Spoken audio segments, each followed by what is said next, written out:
साथियों नमस्कार। काफी लंबे समय बाद आप सभी से जुड़ने का मौका मिला है। YouTube चैनल पॉलिटी गुरुजी के ऑनलाइन प्लेटफॉर्म में आप सभी का एक बार पुनः हार्दिक स्वागत है।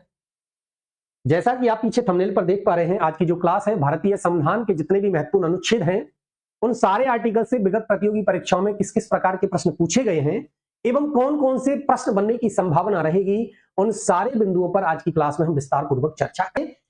कुछ तथ्य हैं, आज की क्लास को अगर मैं शुरू करूं उससे पहले कुछ तथ्य आपको याद होने चाहिए, जिसमें एक महत्वपूर्ण तथ्य जो निकल के आता है वो आता है, सबसे पहले एग्जामिनर आपसे पूछ सकता है कि भारतीय संविधान में अनुच्छेदों की संख्या कितनी है। आपका आंसर हो जाएगा सर 395, 395। क्लियर है। एग्जामिनर अगर आपसे पूछे कि भाई भागों की संख्या कितनी है तो आपको याद होना चाहिए कि सर भाग कितने हैं, 22। अब चलते हैं अनुसूची पर। किस पर चलें भाई? अनुसूची पर अगर चलें तो मूल संविधान में अनुसूचियों की संख्या थी 8 और वर्तमान में अनुसूचियों की संख्या हो गई है 12। क्लियर है। ये मूल संविधान में थी और वर्तमान में कितनी है, 12। ये कुछ फैक्ट हैं जो क्लास शुरू करने से पहले आपको याद होने चाहिए। 395 आर्टिकल्स तो मैं आज की क्लास में नहीं पढ़ाऊंगा, लेकिन 395 आर्टिकल्स में से जो जो आर्टिकल इंपॉर्टेंट है वो एक भी आपका मिस होने वाला नहीं है। कौन कौन से आर्टिकल से किस किस प्रकार का प्रश्न कौन सी एग्जाम में पूछा गया है उस पर भी हम चर्चा करेंगे। भारतीय संविधान का अनुच्छेद 1। क्लियर। सबसे पहले अनुच्छेद 1 की मैं बात कर लूं। भारतीय संविधान का अनुच्छेद 1, जब आप भाग 1 पढ़ते हो ना भारतीय संविधान का, और भाग 1 किससे संबंधित है, सबसे पहले तो यही प्रश्न बनेगा कि भाग 1 किससे संबंधित है। आपका आंसर हो जाएगा सर भाग 1, जिसमें अनुच्छेद 1 से लेकर 4 तक वर्णन मिलता है और ये संघ एवं राज्य क्षेत्र से रिलेटेड है कि भाई राज्यों का निर्माण कैसे होगा, राज्यों की सीमाओं में परिवर्तन कैसे होगा, नाम, सीमा में परिवर्तन, नए राज्य का प्रवेश, ये सारा वर्णन मिलता है भाग 1 में, अनुच्छेद 1 से लेकर 4 तक। और इन 4 आर्टिकल्स में एक इंपॉर्टेंट आर्टिकल है अनुच्छेद 1, जिसमें है क्या है भाई, भारत अर्थात इंडिया। भारत अर्थात इंडिया राज्यों का संघ होगा। क्लियर है। संघ होगा। India that is Bharat, India that is Bharat shall be A union of state. ये वर्णन करता है भाई भारतीय संविधान का अनुच्छेद 1। क्लियर है। अब इसमें से देखो प्रश्न कैसे कैसे बने हैं। एक प्रश्न यहां से बहुत अच्छा ये बनता है कि अनुच्छेद 1 में भारत के लिए कितने नामों का प्रयोग होता है। आपका आंसर होगा सर 2। कौन कौन से?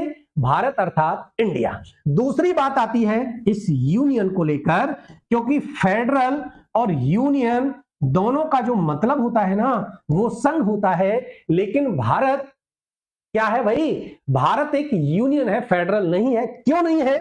क्योंकि भारत विनाशी राज्यों का अविनाशी संघ है। विनाशी राज्यों का अविनाशी संघ है। इससे मतलब क्या निकल के आता है? इससे मतलब आता है सर कि राज्यों का पुनर्निर्माण हो सकता है, 2 राज्यों की सीमाओं में परिवर्तन करके एक राज्य बनाया जा सकता है, एक राज्य का विघटन करके 2 राज्य बनाए जा सकते हैं, लेकिन कभी भी संघ अर्थात भारत का विनाश नहीं होगा। भारत एक अविनाशी संघ है और यही अंतर होता है फेडरल एंड यूनियन में। क्लियर है। भारतीय संविधान का अनुच्छेद 1 भारत के लिए 2 नामों का वर्णन करता है, भारत और इंडिया। बहुत अच्छा प्रश्न बनता है। चलते हैं अनुच्छेद 5 पर। दूसरा आर्टिकल है अनुच्छेद 5।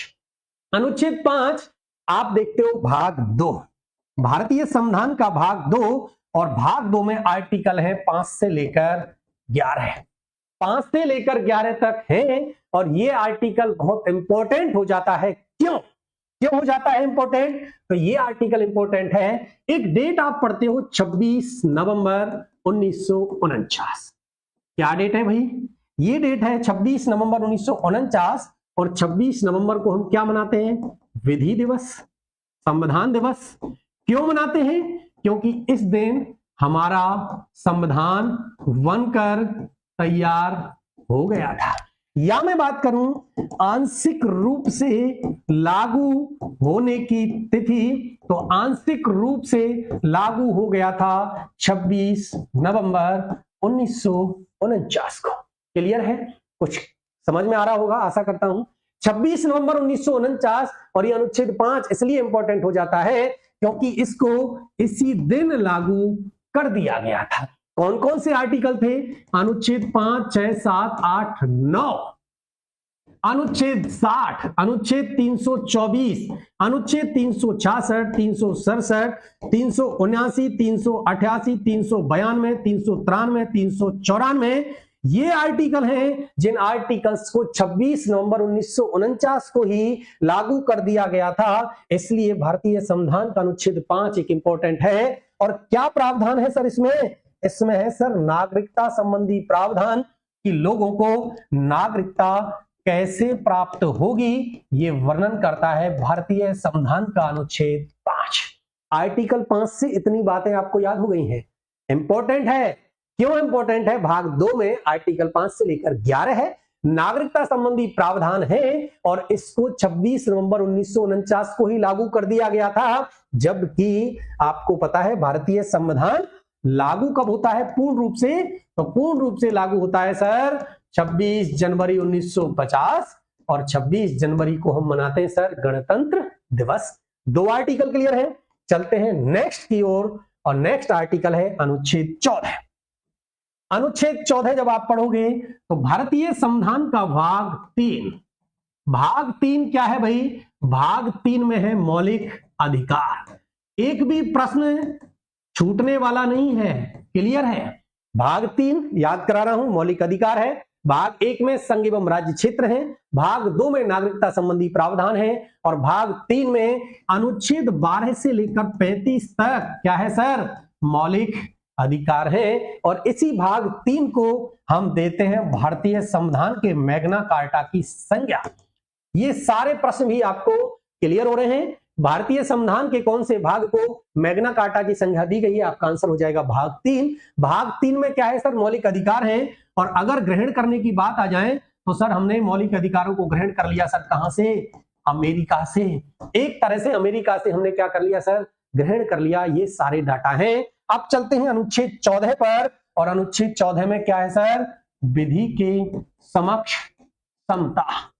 विधि के समक्ष समता, इसका वर्णन है भारतीय संविधान के भाग 14 में। और विधि के शासन की अगर सबसे पहले कोई बात करता है तो वो करता है sir rule of law. Rule of law देने वाला जो विद्वान है वो है डायसी। कौन है? डायसी। अगर विधि के शासन की जिस विद्वान ने सबसे पहले बात की तो वो है डायसी। और अनुच्छेद 14 कहता है विधि के समक्ष समानता का वर्णन करता है। अनुच्छेद 15 पे चलूं। अनुच्छेद 15 में है सर कि क्या है भाई? मूल वंश, मूल वंश, जन्म स्थान, लिंग, है ना? लिंग, वंश, मूल वंश, जन्म स्थान के आधार पर भेदभाव जाति, लिंग, मूल वंश, जन्म स्थान के आधार पर, जाति रह गया क्या? जाति, मूल वंश, जन्म स्थान, लिंग, जाति के आधार पर भेदभाव का प्रतिषेध करता है भारतीय संविधान का अनुच्छेद 15 है।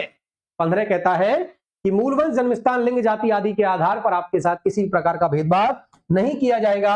अगर मैं अनुच्छेद 16 की बात करें तो 16 में आता है लोक नियोजन में अवसर की समता। लोक नियोजन में अवसर की समता अर्थात अगर सरकारी नौकरियां हैं उनमें किसी भी प्रकार का आपके साथ भेदभाव नहीं किया जाएगा, सभी को समान अवसर प्रदान किए जाएंगे। ये वर्णन करता है भारतीय संविधान का अनुच्छेद 16। 17 का आप सभी को भली भांति पता है, काफी सारी एग्जामों में आता भी है और एग्जामिनर का फेवरेट प्रश्न है। आर्टिकल 17 अस्पृश्यता का अंत अर्थात छुआछूत का निषेध करता है भारतीय संविधान का अनुच्छेद 17। भाग चल रहा है 3। नेक्स्ट आर्टिकल है अनुच्छेद 18 और अनुच्छेद 18 में क्या है सर? अनुच्छेद 18 में है उपाधियों का अंत। क्या है? उपाधियों का अंत करता है भारतीय संविधान का अनुच्छेद 18। लेकिन शिक्षा के क्षेत्र में, शिक्षा के क्षेत्र में, है ना, और सेना के क्षेत्र में। उपाधियों में अपवाद है, ये भी आपको याद रखना है, अर्थात इसमें उपाधियां प्राप्त कर सकते हैं, जैसे आप कर्नल, ब्रिगेडियर वगैरह, ये क्या है, ये रैंक है, तो ये एक तरह से उपाधि नहीं है ना। क्लियर है? तो शिक्षा और सेना के क्षेत्र में आपको प्रदान की जा सकती है, बाकी और में नहीं है। कुछ और काफी सारे विस्तार से हैं ऐसे, तो जब आप अनुच्छेद 18 पढ़ोगे, मैंने मूल अधिकार पर रिलेटेड एक विस्तार से वीडियो बना रखी है, यूट्यूब चैनल पर आप जा सकते हैं, वहां पर आपको पूरी वीडियो मिल जाएगी, बिल्कुल अनुच्छेद 14 से लेकर 18, है ना, समानता का अधिकार, स्वतंत्रता का अधिकार, विस्तार से वीडियो है ना। क्लियर है? लेकिन यहां पर हम थोड़ा क्विक रिवीजन करवा रहे हैं, तो आपको याद रखना है अनुच्छेद 18 उपाधियों का अंत करता है। अनुच्छेद 21, अनुच्छेद 21 क्या कहता है भाई, जैसे 14 से 18 है ना, अनुच्छेद 14 से 18 जब आप पढ़ोगे तो उसमें क्या है, उसमें है सर समानता का अधिकार, है ना, समानता का अधिकार। जब आप पढ़ते हो अनुच्छेद 19 से लेकर 22, तो 19 से 22 क्या है भाई, 19 से 22 में है सर स्वतंत्रता का अधिकार। क्या है सर? स्वतंत्रता का अधिकार है। अगर एग्जामिनर आपसे पूछ ले कि मूल अधिकार मूल संविधान में कितने थे, तो आपका आंसर होगा सर 7 थे, और वर्तमान में मौलिक अधिकारों की संख्या कितनी है, तो आपका आंसर होगा 6। कौन सा आर्टिकल हट गया है? अनुच्छेद 31 में वर्णित जो संपत्ति का अधिकार था उसको हटा दिया गया है, और ये वर्तमान में अनुच्छेद 300A में एक सामान्य कानूनी अधिकार है। कौन सा? संपत्ति का अधिकार। अर्थात अनुच्छेद 31 वर्तमान में नहीं है, एक मौलिक अधिकार हट गया है, तो वर्तमान में मौलिक अधिकारों की संख्या रह गई है 6, और मूल संविधान में कितनी थी? 7। क्लियर है? अनुच्छेद 21 पर एक बार चले हम। अनुच्छेद 21 प्राण एवं दैहिक स्वतंत्रता। प्राण एवं दैहिक स्वतंत्रता, बार बार कह रहा हूं, इंपोर्टेंट लगा लेना है। एग्जामिनर यहां से आजकल खूब प्रश्न पूछ रहा है। क्यों पूछ रहा है? क्योंकि एक आर्टिकल है 21A, 21A जोड़ा जाएगा भारतीय संविधान में 86वें संविधान संशोधन के द्वारा।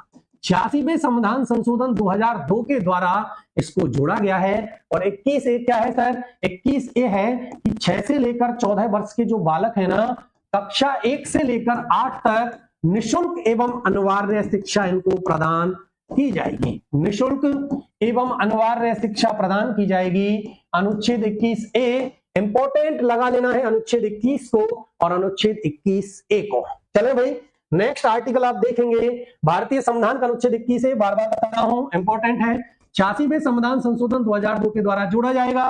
6 से लेकर 14 वर्ष तक के बालक हैं, उनके लिए निःशुल्क एवं अनिवार्य शिक्षा है। अगर क्लास पूछ ले तो कक्षा 1 से लेकर 8 तक। क्लियर है? इससे और भी अमेंडमेंट होगा बाद में जाके, आप अनुच्छेद 45 पढ़ोगे मूल कर्तव्यों में, वहां पर भी है। अब चलते हैं सर अनुच्छेद 23 पर। सॉरी, अनुच्छेद 23 बलात् श्रम, बलात् श्रम, मानव दुर्व्यापार। अब बलात् श्रम में क्या आता है? बलात् श्रम में आता है सर, जैसे पहले चलती थी ना बेगार प्रथा, बेगार करवाते थे, है ना, छोटी जो एक तरह से मैं कहूं निम्न कुल के जो लोग थे, निम्न वंश के, उनके लोगों से खूब बेगार करवाते थे पहले उच्चकल के लोग। तो ये जो बेगार प्रथा है, बलात् श्रम है, मानव दुर्व्यापार है ना, इन सभी का प्रतिषेध करता है भारतीय संविधान का अनुच्छेद 23, है ना। क्लियर है? अनुच्छेद 23 है। अब चले सर अनुच्छेद 24 में। अनुच्छेद 24 में है कि 14 वर्ष तक के, 14 वर्ष से कम आयु के जो बालक है ना, उन बालकों को आप क्या नहीं कर सकते? 14 वर्ष से कम आयु के बालकों को जोखिम भरे कार्यों में, किसमें भाई? जोखिम भरे कार्यों में आप नियोजन नहीं कर सकते। उस नियोजन का प्रतिषेध करता है भारतीय संविधान का अनुच्छेद 24। और अनुच्छेद 23 और 24 है ना, कभी कभार सुमेलित करवाने वालों में प्रश्न पूछ लेता है। यह है सर शोषण के विरुद्ध अधिकार। तो शोषण के विरुद्ध अधिकार में मैंने अब तक आपको 3 अधिकार पढ़ा दिए हैं। पहला समानता का अधिकार अनुच्छेद 14 से 18, दूसरा है 19 से 22 स्वतंत्रता का अधिकार, और तीसरा अधिकार आता है अनुच्छेद 23 से 24 शोषण के विरुद्ध अधिकार। अब चले चौथे अधिकार पर। चौथा अधिकार है 25 से लेकर 28 तक। कौन सा है भाई? 25 से लेकर 28 आ जाता है धार्मिक स्वतंत्रता का अधिकार। पांचवा जो आर्टिकल है, वो पांचवा अधिकार है, वो है 29 से लेकर 30 तक, शिक्षा और संस्कृति का अधिकार। कौन सा है भाई? शिक्षा और संस्कृति का अधिकार है अनुच्छेद 29 से 30, ये पांचवा अधिकार। छठवां जो अधिकार पहले था अनुच्छेद 31 संपत्ति वाला, इसको निरसित किया जा चुका है। क्या कर दिया है? निरसित मतलब हटा दिया गया है, वर्तमान में नहीं है। और लास्ट जो अधिकार है वो है अनुच्छेद 32। इंपोर्टेंट लगा लेना है, एग्जामिनर का फेवरेट प्रश्न है, फेवरेट आर्टिकल यही है, अनुच्छेद 32। अनुच्छेद 32 से क्या क्या प्रश्न बनते हैं? देखो, सबसे पहले तो सुप्रीम कोर्ट को रिट जारी करने की शक्ति प्रदान की गई है अनुच्छेद 32 में। 5 प्रकार की रिट जारी की जा सकती है। बंदी प्रत्यक्षीकरण, कौन सा भाई?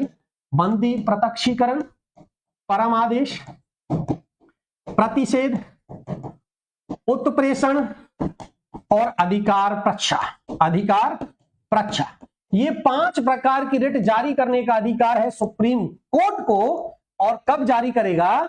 अगर आपके मौलिक अधिकारों का हनन हो रहा है, तो मौलिक अधिकारों का हनन होने की दशा में आप न्यायालय का दरवाजा खटखटाएंगे और अनुच्छेद 32 में प्रदत्त शक्ति का प्रयोग करेगा सुप्रीम कोर्ट और 5 प्रकार की रिट जारी करता है, ये आपको पता होना चाहिए। अगर हाई कोर्ट की मैं बात करूं तो हाई कोर्ट जारी करता है अनुच्छेद 226 के द्वारा 6 प्रकार की रिट। कितने प्रकार की रिट जारी करता है?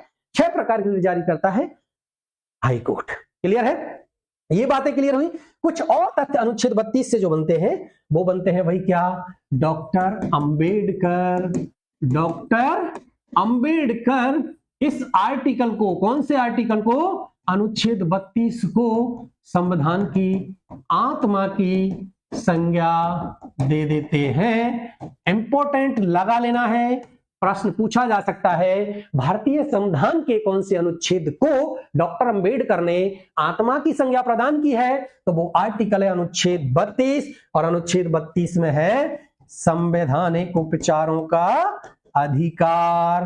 क्लियर है? हमने यात्रा शुरू की थी अनुच्छेद 1 से और अनुच्छेद 1 से हमने यात्रा तय कर ली है कहां तक? अनुच्छेद 32 तक। क्लियर है? पहला अनुच्छेद संघ एवं राज्य क्षेत्र का वर्णन करता है, भारत अर्थात इंडिया राज्यों का संघ होगा। अनुच्छेद 5 की बात करें, नागरिकता संबंधी प्रावधान भाग 2 है और अनुच्छेद 5 से लेकर 11 तक प्रावधान है भाग 2 में। इसके बाद हमने आर्टिकल पढ़ा था अनुच्छेद 14 में समानता का अधिकार है, विधि के समक्ष समानता। 15 हमने पढ़ी थी, धर्म, जाति, लिंग, मूल वंश और जन्म स्थान के आधार पर किसी प्रकार का भेदभाव नहीं किया जाएगा। इसके बाद हमने 16 पढ़ा आर्टिकल, अनुच्छेद 16 में लोक नियोजन में अवसर की समता प्रदान की है। 17 में अस्पृश्यता का अंत है। 18 में उपाधियों का अंत है। अनुच्छेद 21 कहता है प्राण एवं दैहिक स्वतंत्रता। अनुच्छेद 21 को जोड़ा गया है 86वें संविधान संशोधन 2002 के द्वारा। 6 से लेकर 14 आयु वर्ग के बालक हैं, कक्षा 1 से लेकर 8 तक निःशुल्क एवं मनमारे शिक्षा प्रदान की जाएगी। अनुच्छेद 25 जो है वो वर्णन करता है धार्मिक स्वतंत्रता, जब आप पढ़ोगे तो अंतःकरण की स्वतंत्रता का। इसके बाद हमने अनुच्छेद 31 भी देखा था। अनुच्छेद 31 में आपको वर्णन है संपत्ति का अधिकार, जो हटा दिया गया है। अनुच्छेद 23 हमने पढ़ा, मानव दुर्व्यापार बलात्संग का प्रतिषेध है। 24 में 14 वर्ष जो कमायु वर्ग के बालक हैं उनको जोखिम भरे कार्यों में लगाया नहीं जा सकता है। और इसके बाद हमने पढ़ा था अनुच्छेद 32 संवैधानिक उपचारों का अधिकार। भारतीय संविधान के अनुच्छेद 32 को डॉक्टर अंबेडकर ने आत्मा की संज्ञा प्रदान की है। चले भाई नेक्स्ट पर, अनुच्छेद 39A भाग 4। कौन सा भाग? भाग 4। और भाग 4 में क्या है भाई? भाग 4 में है डीपीएसपी, नीति निर्देशक तत्व। क्लियर? नीति निर्देशक तत्व भाग 4 से है। नीति निर्देशक तत्व हमने संविधान में कहां से ग्रहण कर लिए? तो आयरलैंड से ग्रहण कर लिए। और आर्टिकल आपसे पूछा जाए तो आप आर्टिकल बता दोगे सर कौन सा? कि आर्टिकल जो है ना सर, एक मिनट, आर्टिकल है सर अनुच्छेद, कलर चेंज कर लेता हूं, अनुच्छेद कौन सा है भाई? 36 से लेकर 51। 36 से लेकर 51 तक डीपीएसपी है। राज्यों के लिए एक तरह से निर्देश प्रदान किए गए हैं, लागू नहीं करना ये राज्यों की इच्छा के ऊपर डिपेंड करता है। ये न्यायालय में प्रवर्तनीय नहीं है। इसका मतलब अगर इनका उल्लंघन होता है तो आप न्यायालय में शरण नहीं ले सकते। जबकि भाग 3 मौलिक अधिकारों का हननों की दशा में सुप्रीम कोर्ट रिट जारी कर सकता है, अनुच्छेद 32 में प्रदत्त शक्ति का प्रयोग करेगा। ये सारे कुछ डेटा हैं जो आपको याद होने चाहिए। 39A भारतीय संविधान का अनुच्छेद 39A समान न्याय एवं निःशुल्क विधिक सहायता। निःशुल्क विधिक सहायता, देखो बहुत अच्छा प्रश्न बनता है, सुमेलित करवाने वाला। एक साइड आपको दे देंगे आर्टिकल और दूसरी साइड आपको दे देंगे उनमें वर्णन कि भाई एक साइड अनुच्छेद 39A दे दिया, आपको पता होना चाहिए समान न्याय एवं निःशुल्क विधिक सहायता अनुच्छेद 39A। अगर मैं अनुच्छेद 40 की बात करें तो अनुच्छेद 40 में है, बहुत इंपॉर्टेंट लगा लेना है। जो मैं कह रहा हूं ना इंपॉर्टेंट, वो आप इंपॉर्टेंट लगा लेंगे। ग्राम पंचायतों का गठन, ग्राम पंचायतों का गठन अर्थात गांधी जी के सपने को साकार अगर भारतीय संविधान के कौन से अनुच्छेद ने किया, ग्रामीण स्वराज, ग्राम स्वराज की बात कौन करते थे? ग्राम स्वराज की बात करने वाले थे गांधी जी। और ग्राम स्वराज की अवधारणा को अगर भारतीय संविधान का कोई अनुच्छेद परिकल्पित करता है तो वो है भारतीय संविधान का अनुच्छेद 40। क्लियर है? ग्राम पंचायतों का गठन। बात करें सर 44 क्या कहता है? समान